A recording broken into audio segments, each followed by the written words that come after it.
Sports Talk 1080, the Team Orlando's Tuck and O'Neill. With Mike Tuck, I'm Jerry O'Neill. This is interesting, and a day that I have such a bad back injury that we would go Back to the Future.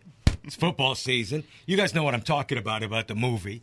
And for those who don't know, give us a quick understanding as to what is Back to the Future Day. Well, as Back to the Future told us, it came out in 1985, the original movie. In 1989, in Part 2, they went to the future. Doc Brown advanced to 2015 on this date, October the 21st. Isn't that amazing? So says the calendar watch. And so here we are, and we're wondering today, what is so different 30 years in advance when the original movie came out in sports that we would not have predicted it? They predicted the Cubs were going to win the World Series in a sweep against Miami. Kudos for picking Miami. I know they're in the wrong league, but Miami didn't have a baseball team back then, so True. That's pretty good. The Cubs are going to have to make some history if they're going to pull off a World Series win now, down 3-0. But so much has changed in the world of sports. But I think if you looked at just one broad banner, it would be technology and how we have taken advantage of it.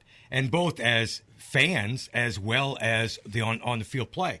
We kind of pounded our fists at instant replay, the need to grow that tool, and it has been prevalent in growth across all the world of sports. One of the other things is, look at our technology and our ability to follow games. Good Lord, it's not been that long ago, back in the 80s, where you had a teletype machine that would give you scores that might be a half hour old. You may learn the following day about what happened in a ball game the night before. Now, at the touch of an iPhone, and most everybody has, the technology available to us is instantaneous.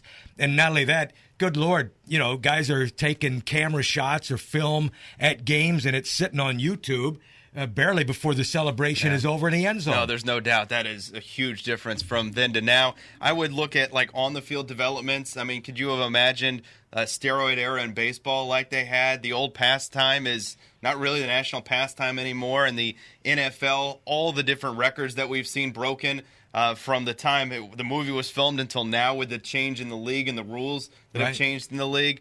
College football. I mean, gosh, could you imagine telling yourself in 1985 that Nebraska and Oklahoma aren't going to play anymore, or that Texas is not going to play Texas A&M anymore, or all the realignments, all the rivalries that have been lost in the sport? You look at, March Madness, how that's mushroomed into something huge.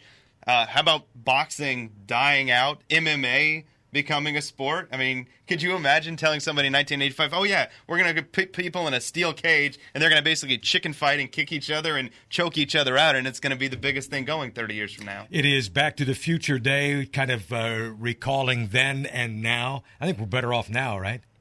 Yeah. I miss some things from 1985, though. And who knows? I do. I miss some things. Who would have thought then that Tuck and O'Neill would still be on? You know what I'm saying? Weekdays 3 to 7 Well, you now. were an adult. That'd be weird to say, yeah, you're going to do a show one day with a 7-year-old.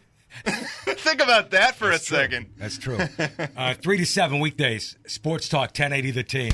Orlando.